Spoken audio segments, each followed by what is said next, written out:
रवि कुमार के साथ Amit Kumar, JK24 news, Patna.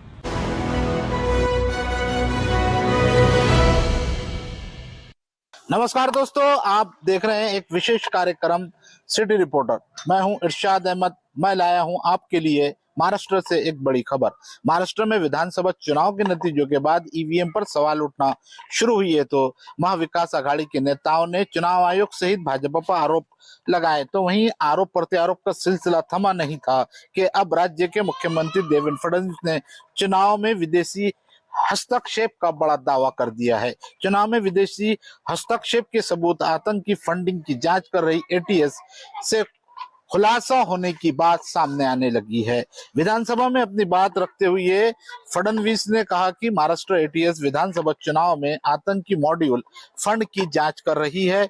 इसके अलावा चुनाव में विदेशी हस्तक्षेप के भी सबूत है। सीएम ने इस मामले में मालेगांव में चल रहे एक केस की जांच और इस साल नेपाल में एक मीटिंग का भी जिक्र किया है, जिसमें ईवीएम को हटाने और बैलेट पेपर से चुनाव कराने को लेकर बात हुई है। फडणवीस ने कहा कि विपक्ष ने राज्य चुनाव जीतने के लिए सभी तरीकों का इस्तेमाल किया था। उन्होंने कहा कि मैं विपक्ष की देशभक्ति पर सवाल नहीं उठा रहा हूं, लेकिन उन्हें ये ध्यान देना होगा कि चुनाव में जीत हासिल करने के लिए वो किसे अपने खांदे का इस्तेमाल करने में लगे हैं। सीएम ने कहा कि चुनाव जीतने के लिए वोट जिहाद जैसी बातें तो होती है, अब खास तौर से आपको ये जो मांगे रखी गई थी उस पर भी उन्होंने कहा है। उन्होंने कहा कि इस साल मालेगांव में कुछ युवाओं ने पुलिस से उनके खातों में 114 करोड़ रुपए की बेनामी रकम जमा होने की शिकायत की थी।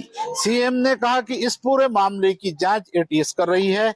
हम इसे आतंकी फंडिंग के रूप में देख रहे हैं। विपक्ष अपने कंधों का इस्तेमाल किसी और को करने की इजाजत दे रहा है। उन्होंने नेपाल में हुई एक मीटिंग का जिक्र करते हुए कहा कि इस साल 15 नवंबर को नेपाल में एक मीटिंग हुई थी। इसमें भारत जोड़ो यात्रा में भाग लेने वाले कुछ संगठनों ने भी भाग लिया था। इस पूरी मीटिंग में ईवीएम का विरोध और बैलेट पेपर से जैसे विकल्पों की तरफ जाने की चर्चा की गई थी। अब आरोप प्रत्यारोप के बीच राज्य के मुख्यमंत्री देवेंद्र फडणवीस के इस बड़े दावे पर सियासी गलियारों में घमासान मचा हुआ है। JK24 न्यूज के लिए कैमरा पर्सन बाकिर के साथ मैं इरशाद अहमद, नागपुर।